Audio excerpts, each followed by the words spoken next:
Hi hello ಸ್ನೇಹಿತರೆ, ಎಲ್ಲರಿಗೂ ಕೂಡ ಜೈ ಹಿಂದ್. ಗುಡ್ ಮಾರ್ನಿಂಗ್ ಎಲ್ಲರಿಗೆ. ಸಾಕಷ್ಟು ಜನ ಕಾಯ್ತಾ ಇರ್ತೀರಿ ವಿಡಿಯೋಗಳು ಯಾವಾಗ ಬರ್ತಾವೆ, ಏನಾದರೂ ಹೊಸ ನೋಟಿಫಿಕೇಷನ್ಗಳು ಬರ್ತದ ಅಂತ ಹೇಳಿಕ್ಷಂದ. ಸೊ ನಿಮ್ಗಂತಾನೆ ನನ್ನ ಟೈಮಿಂಗ್ ತೊಗೊಂಡು ಯಾವುದೇ ಒಂದು ಇನ್ಫಾರ್ಮೇಷನ್ಗಳಾಗಲಿ, ಯಾವುದೇ ಒಂದು ಅಪ್ಡೇಟ್ಗಳಾಗಲಿ ನಿಮಗೋಸ್ಕರನೇ ಈ ಅಪ್ಡೇಟ್ಗಳನ್ನ ತಿಳಿಸ್ತಾನೆ ಇರ್ತೀನಿ. ಸೊ ನಿನ್ನೆ ಕೂಡ ಈ ಅಪ್ಡೇಟ್ ಆಗಿತ್ತು. ಏನಪ್ಪ ಅಂದ್ರೆ ವಾಯುಪಡೆಯಲ್ಲಿ ಇಂಡಿಯನ್ ನೇವಿ SSR ಮತ್ತು MR ಅಂತ ಹೇಳಿಕ್ಷಂದ ಹುದ್ದೆಗಳನ್ನ ಕರೆದಿದ್ರು. ಈಗಾಗಲೇ ಅರ್ಜಿ ಕೂಡ ಸ್ಟಾರ್ಟ್ ಆಗಿ ಇವತ್ತಿಗೆ ಲಾಸ್ಟ್ ಡೇಟ್ ಕೂಡ ಕ್ಲೋಸ್ ಆಗ್ತಾ ಇತ್ತು. ಅದಕ್ಕೋಸ್ಕರ ಆ ಮಾಹಿತಿಯನ್ನು ನಿಮ್ಗೆ ತಿಳಿಸೋಕ್ಕೋಸ್ಕರ ಬಂದಿದ್ದೆ.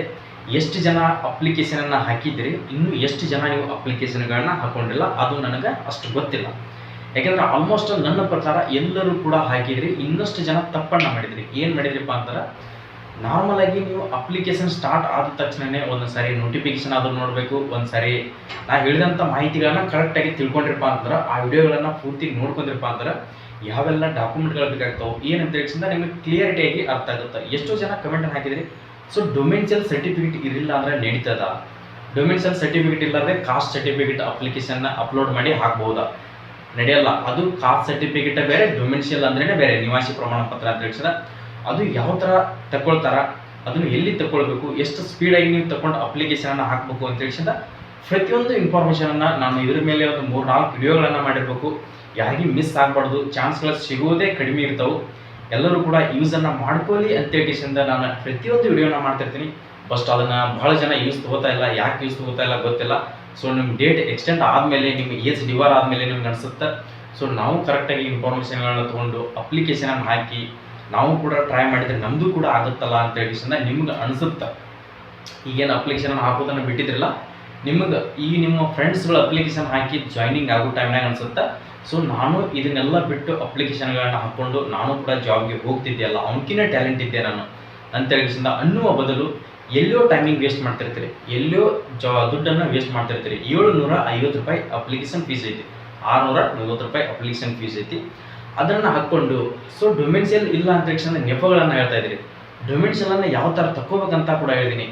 ಬೇಕಾದ್ರೆ ನಾನು ಹೇಳ್ತಾ ಇದ್ದೀನಿ ಈಗ ಇನ್ಫಾರ್ಮೇಷನನ್ನು ಇದನ್ನು ತಿಳ್ಕೊಳ್ಳಿ ಮೊದಲು, ಆನಂತರ ನಿಮ್ಗೆ ಡೀಟೇಲ್ ಆಗಿ ಹೇಳ್ತಾ ಹೋಗ್ತೀನಿ. ಸೊ ಈಗ ನಾನು ಹೇಳ್ತಿರ್ತಕ್ಕಂಥದ್ದು ಏನಪ್ಪ ಅಂದ್ರೆ, ಅಪ್ಲಿಕೇಶನ್ ಡೇಟ್ 27 ನೋಡ್ಕೊಳ್ಳಿ. 13 ಮೇಗೆ ಅಪ್ಲಿಕೇಶನ್ ಸ್ಟಾರ್ಟ್ ಆಗಿತ್ತು. ಕೊನೆಯ ದಿನಾಂಕ 27 ಮೇ 2024 ಅಂದರೆ ಇವತ್ತೇ ಕ್ಲೋಸಿಂಗ್ ಡೇಟ್ ಇದ್ದ ಕಾರಣ ಎಷ್ಟೋ ಸರ್ವರ್ ಪ್ರಾಬ್ಲಮ್ ಇದ್ದು ಎಷ್ಟೋ ಹುಡುಗರು ಅಪ್ಲಿಕೇಶನ್ ಹಾಕ್ಲಾರ್ದಕ್ಕೆ ಅವರು ಸೆಂಟ್ರಲ್ ಗೌರ್ಮೆಂಟ್ ಅಂತ ಅರ್ಥ ಮಾಡ್ಕೋತಾರ. ಸೊ ಇನ್ನೂ ಅಪ್ಲಿಕೇಶನ್ಗಳನ್ನ ಹಾಕಿಲ್ಲ, ಯೂಸ್ ಆಗಲಿ, ಎಲ್ಲರಿಗೂ ಕೂಡ ಇನ್ನೂ ಸಾಕಷ್ಟು ಅಪ್ಲಿಕೇಶನ್ ಆಗಲಿ ಅಂತ ಹೇಳಿಕೆಸಿಂದ ನಿಮಗೆ ಮತ್ತೆ ಎಕ್ಸ್ಟೆಂಡನ್ನು ಮಾಡಿದಾರ, ಡೇಟನ್ನು ಎಕ್ಸ್ಟೆಂಡನ್ನು ಮಾಡಿದಾರ. ಯಾವ ಡೇಟಿನ ಮಟ್ಟ ಎಕ್ಸ್ಟೆಂಡ್ ಮಾಡಿದಾರ ಅಂತ ಹೇಳ್ತೀನಿ ನೋಡ್ಕೊಡ್ರಿ. ಇನ್ನೂ ಯಾರಾದರೂ ಹಾಕಿರಲಿಲ್ಲಪ್ಪ ಅಂತಾರೆ ಕರೆಕ್ಟಾಗಿ ತಿಳ್ಕೊಡ್ರಿ. ನಿಮ್ಮ ಫ್ರೆಂಡ್ಸ್ ಆದರೂ ಹಾಕಿರಲಿಲ್ಲಪ್ಪ ಅಂತಂದ್ರೆ ಸೊ ಈ ವಿಡಿಯೋನ ಅವ್ರಿಗೆ ಶೇರ್ ಮಾಡ್ರಿ. ಪ್ಲೀಸ್ ನನ್ನ ರಿಕ್ವೆಸ್ಟ್, ಈ ವಿಡಿಯೋನ ಅವ್ರಿಗೆ ಶೇರ್ ಮಾಡಿರಿ. ನಿಮ್ಮ ಶತ್ರು ಆದರೂ ಪರವಾಗಿಲ್ಲ, ಅವ್ರಿಗೆ ಕೂಡ ಶೇರನ್ನು ಮಾಡಿರಿ. ಅವರು ಕೂಡ ಈ ಅರ್ಜಿಯನ್ನು ಸಲ್ಲಿಸ್ಕೊಳ್ಳಿ, ಇನ್ನೂ ಟೈಮಿಂಗ್ ಕೂಡ ಇದೆ. ಸೊ ನೋಡ್ಕೋಬಹುದು 27 ಕ್ಲೋಸ್ ಅಂದರೆ ನಿಮ್ಗೆ ಲಾಸ್ಟ್ ಡೇಟ್ ಯಾವಾಗ ಕೊಟ್ಟಿದ್ದಾರಪ್ಪ ಅಂತಂದ್ರೆ ಈ ಸರಿ 5 ಜೂನ್ 2024 ಮಟ್ಟ ನಿಮ್ಗೆ ಅರ್ಜಿ ಸಲ್ಲಿಸೋಕ್ಕೆ ಟೈಮಿಂಗನ್ನು ಕೊಟ್ಟಿದ್ದಾರೆ. 5ನೇ ತಾರೀಕು ಮಟ್ಟ ಟೈಮಿಂಗನ್ನು ಕೊಟ್ಟಿದ್ದಾರೆ. ಇನ್ನೂ 8 ದಿನಗಳ 8 ದಿನಗಳ ನಿಮ್ಗೆ ಟೈಮಿಂಗ್ ಐತಿ. ಯಾರಾದರೂ ಹಾಕ್ಬೇಕು ಅನ್ಕೊಂಡಿದ್ರೆ, ಇನ್ನೂ ಡೊಮೆನ್ಷಿಯಲ್ ನಿಮ್ಮ ಹತ್ರ ಇರಲಿಲ್ಲ ಅಂದ್ರೂ ಕೂಡ ಪರವಾಗಿಲ್ಲ, ಡೊಮೆನ್ಷಿಯಲ್ ಸರ್ಟಿಫಿಕೇಟನ್ನು ಇವತ್ತೇ ಹೋಗ್ರಿ, ಹಿಂದೆ ಹೋಗ್ರಿ. ಇವತ್ತು ಮಂಡೇ ಅಂದ್ರೆ ನಿಮ್ಗೆ ಎಲ್ಲ ಆಫೀಸ್ಗಳು, ಗೌರ್ಮೆಂಟ್ ಆಫೀಸ್ಗಳು ಚಲ್ತಿನೇ ಇರ್ತಾವೆ.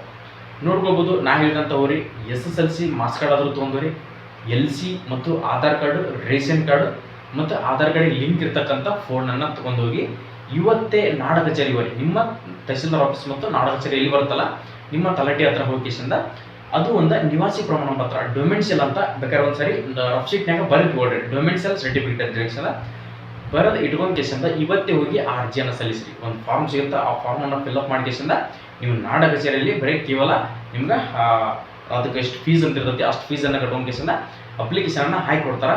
ಅಪ್ಲಿಕೇಶನ್ ಹಾಕಿದ ತಕ್ಷಣ ನಿಮ್ಮ ತಲಾಟಿಗೆ ರಿಕ್ವೆಸ್ಟನ್ನು ಮಾಡಿಕೊಡ್ರಿ, ಸರ್ ನಮಗೆ ಅರ್ಜೆಂಟ್ ಬೇಕಾಗಿದೆ, ಇದೊಂದು ಹೇಗಾದರೂ ಮೂವ್ ಮಾಡಿರಿ ಜಲ್ದಿ ಅಂತ ಹೇಳಿದ್ರಪ್ಪ ಅಂದ್ರೆ ಅವರು ಬಯೋಮೆಟ್ರಿಕ್ ಕೊಟ್ಟ ಮೂವ್ ಮಾಡ್ತಾರೆ. ಮೂವ್ ಮಾಡಿದ ನಂತರ ನಿಮ್ಗೆ ನೆಕ್ಸ್ಟ್ ತಹಸೀಲ್ದಾರ್ ಹತ್ರ ಒಂದು 2 ದಿನದಲ್ಲಿ ಬಯೋಮೆಟ್ರಿಕ್ ಹತ್ರ ಮೂವ್ ಅಂತ ಹೋಗಿ ತಹಸೀಲ್ದಾರ್ ಹತ್ರ ಹೋಗ್ತಾ, ತಹಸೀಲ್ದಾರ್ ಹತ್ರ ಹೋದಾಗ ನೀವೇನು ಮಾಡ್ಬೇಕಪ್ಪ ಅಂತ ನಿಮ್ಮ ತಹಸೀಲ್ದಾರ್ ಆಫೀಸಿಗೆ ಹೋಗಿ ಕೇಸಂದ ಅಲ್ಲಿ ಕೂಡ ನೀವು ಹಾಕಿದಂಥ ಫಾರ್ಮನ್ನು ತೊಗೊಂಡೋಗಿ ರಿಕ್ವೆಸ್ಟ್ ಮಾಡ್ಕೋಬೇಕು, ಸರ್ ನಮ್ಗೆ ಅರ್ಜೆಂಟ್ ಇದೆ, ಸೊ ಇದನ್ನು ಅಪ್ರೂವ್ ಮಾಡಿಕೊಡಿ ಅಂತ ಕೇಸಿಂದ ನೀವು ಈ ಥರ ಎಲ್ಲ ರಿಕ್ವೆಸ್ಟ್ಗಳನ್ನು ಮಾಡ್ಕೊಂಡ್ರೆ ಸಾಕಷ್ಟು ಕೆಲಸಗಳಾಗ್ತವೆ. ಸೊ ಅದು ಬಂದಾಗ ಅಪ್ಲಿಕೇಶನ್ಗಳನ್ನು ಹಾಕೋಬೇಕು. ಅದು ಬಂದ ಮೇಲೆ ಅರ್ಜಿಯನ್ನು ಸಲ್ಲಿಸಬೇಕಂತೇಳಿ ನಿಮ್ಮ ತಲೆಯಲ್ಲಿ ಆ ಮೂರು ನಂಬಿಕೆ ಇತ್ತಪ್ಪ ಅಂದ್ರೆ ತೆಗೆದು ಹಾಕೊಂಡ್ಬಿಡ್ರಿ. ಯಾವುದೇ ನಿಮ್ಮ ಕೆಲಸ ಆಗ್ಬೇಕಿತ್ತಪ್ಪ ಅಂತಂದ್ರೆ ರಿಕ್ವೆಸ್ಟ್ ಮಾಡ್ಕೊಳ್ಳೇಬೇಕಾಗುತ್ತಾ. ಅದು ಬಂದಾಗ ಹಾಕ್ತೀನಿಪ್ಪ ಅಂತ ಅನ್ನೋರಿಗೆ ಏನೂ ಹೇಳೋಕ್ಕಾಗಲ್ಲ. ನಾನು ಇಷ್ಟು ದಾರಿಯನ್ನು ತೋರಿಸಿದ್ದೀನಿ ನಿಮಗೆ, ಹೋಗಿ ಹಾಕ್ಕೊಡ್ರಿ. ಅದಕ್ಕೆ ಡಾಕ್ಯುಮೆಂಟ್ಗಳು ಏನೇನು ಬೇಕಾಗ್ತಾವಪ್ಪ ಅಂತಾರೆ ಅಪ್ಲಿಕೇಶನ್ ಹಾಕಕ್ಕೆ. ಈಗ SSLC ನೀವೇನಾದರೂ MR ಹಾಕ್ತೀನಿ ಅಂತಂದರೆ MR ನಾನು ಹೇಳಿದಿಲ್ಲ, MR ಯಾರಾದರೂ ಹಾಕ್ತೀನಪ್ಪ ಅಂತಾರೆ SSLC ಜಸ್ಟ್ ಪಾಸ್ ಆಗಿದ್ರು ಕೂಡ ಈ ಅರ್ಜಿಯನ್ನು ಸಲ್ಲಿಸಬಹುದು. ಮತ್ತು SSR ಯಾರಾದರೂ ಹಾಕ್ತೀನಿ ಅಂದ್ಕೊಂಡಿದ್ರೆ ಇದಕ್ಕೆ PUC ಸೈನ್ಸ್ ಮುಗಿದಿರ್ಬೇಕು. PUC ಸೈನ್ಸ್ ಮುಗಿದವರು ಇದಕ್ಕೆ ಹಾಕ್ಬೋದು. ಸೊ SSR MR ಎರಡೂ ಕೂಡ ಅರ್ಜಿಯನ್ನು ಸಲ್ಲಿಸಬಹುದಾ? ಸೈನ್ಸ್ ಮುಗಿದವರು ಎರಡೂ ಕೂಡ ನೀವು ಅರ್ಜಿಯನ್ನು ಸಲ್ಲಿಸಬಹುದು. ನಿಮಗೆ ಫೀಸ್ ಎಷ್ಟಾಗುತ್ತಪ್ಪ ಅಂದ್ರೆ 1258 ರೂಪಾಯಿ ನಿಮ್ಗೆ ಅಪ್ಲಿಕೇಶನ್ ಫೀಸ್ ಆಗುತ್ತೆ. ಇವೆರಡನ್ನು ಅಪ್ಲೈ ಮಾಡಿದವರಿಗೆ ಸೈನ್ಸ್ ಅವರಿಗೆ, ಅದೇ MR ಅಷ್ಟು ಹಾಕಿದವರಿಗೆ 649 ರೂಪಾಯಿ ನೀವು ಅಪ್ಲಿಕೇಶನ್ ಫೀಸನ್ನು ಕಟ್ಟಬೇಕಾಗುತ್ತೆ. ಸೊ ಇಷ್ಟೆಲ್ಲ ನಿಮ್ಗೆ ಡೀಟೇಲ್ ಆಗಿ ತಿಳಿಸಿ ಹೇಳ್ತಾ ಇದ್ದೀನಿ. ಯಾಕಂದ್ರೆ ಯೂಸ್ ಮಾಡ್ಕೊಡ್ರಿ. ಒಳ್ಳೆ ಅವಕಾಶಗಳು ಒಳ್ಳೆ ಸಿಗೋದಿಲ್ಲ.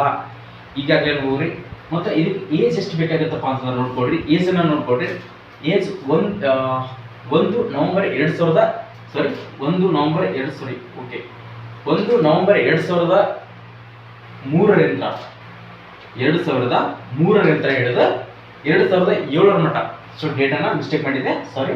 2003ರಿಂದ ಹಿಡಿದು 2007 ಮಟ್ಟ ಈ ಡೇಟಿನೊಳಗಡೆ ಯಾರಾದರೂ ಜನಿಸಿದ್ರೆ ಅರ್ಜಿಯನ್ನು ಸಲ್ಲಿಸೋಕೆ ಅವಕಾಶ ಇರ್ತೈತಿ. ಸೊ ಈ ಅವಕಾಶಗಳು ಸಿಗೋದು ಬಹಳದ್ರ 3 ಚಾನ್ಸ್ಗಳ ಮಾತ್ರ ಸಿಗ್ತಿರ್ತಾವೆ. ಅದಕ್ಕೋಸ್ಕರ ಅರ್ಜಿಗಳನ್ನು ಸಲ್ಲಿಸೋರಿ. ಈ ಡೇಟನ್ನು ಎಕ್ಸ್ಟೆಂಡ್ ಮಾಡಿದ್ದಕ್ಕೆ ನನಗೂ ಕೂಡ ಖುಷಿ ಆಯಿತು. ಇನ್ನಷ್ಟು ಹುಡುಗರು ಅಪ್ಲಿಕೇಶನ್ ಹಾಕ್ತಾರಲ್ಲ, ಟ್ರೈ ಮಾಡ್ತಾರಲ್ಲ ಅಂತ ತಕ್ಷಣ ಇದರ ಸಿಲೆಬಸ್ ಯಾವ ಥರ ಇರುತ್ತೆ ಏನಪ್ಪ ಅಂತ ತಕ್ಷಣ ಹಿಂದಿನ ವಿಡಿಯೋಗಳಲ್ಲಿ ಕೂಡ ಹಾಕಿದ್ದೀನಿ.